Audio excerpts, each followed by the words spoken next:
will continue with chapter 8, standard 10. This is how do organism reproduce. Today we will discuss about the sexual reproduction in flowering plant. First we will discuss about the structure of the flower. This flower consists of, that is, a long tube which is called the style, then stigma at the top, stigma. This is called the anther, then filament. This attractive colored petals, and ovary is there. Inside the ovary, ovules and sepals. These are the structure of the flower. Now let us see that there are two different types of flowers, that is unisexual flower and bisexual flower. Now this stamen is the male reproductive part of a flower, and pistil is the female reproductive part of a plant. Now stamen, that is two parts are the anther and filament together, which is called stamen. Stigma, style and ovary together, there are three parts for the pistil, that is stigma, style and ovary. And pistil is the female reproductive part of a flower, and stamen is the male reproductive part of a flower. Now some plants, that is, for example, papaya and all, only one reproductive organ is present, either pistil or stamen.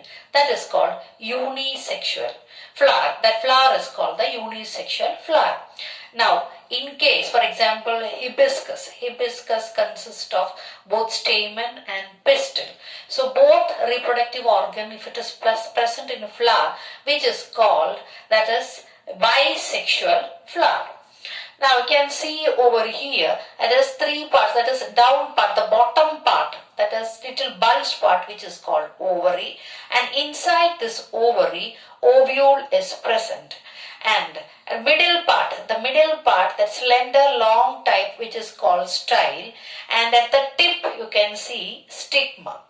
And stigma, the stamen that falls on the stigma, then fertilization takes place, and stamen which produces the male reproductive cell, and here the pistil produces inside the ovary, that is female reproductive cells.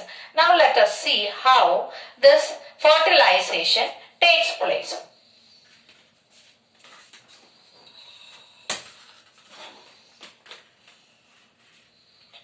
So for the fertilization, like this is the structure of that. It is a stigma. It is stigma, that is pollen grains which falls on the stigma, that is stigma, and a long tube is there which is called the pollen tube. So from the stamen, it's a pollen grains, that is from the stamen of the either same flower or different flower. When it falls to the stigma, then it moves towards this pollen tube and reaches over here inside the ovary, and fertilization takes place. Now, this transference of pollen grains can be either from the stamen of the same flower to the stigma of the same flower, which is called self-pollination.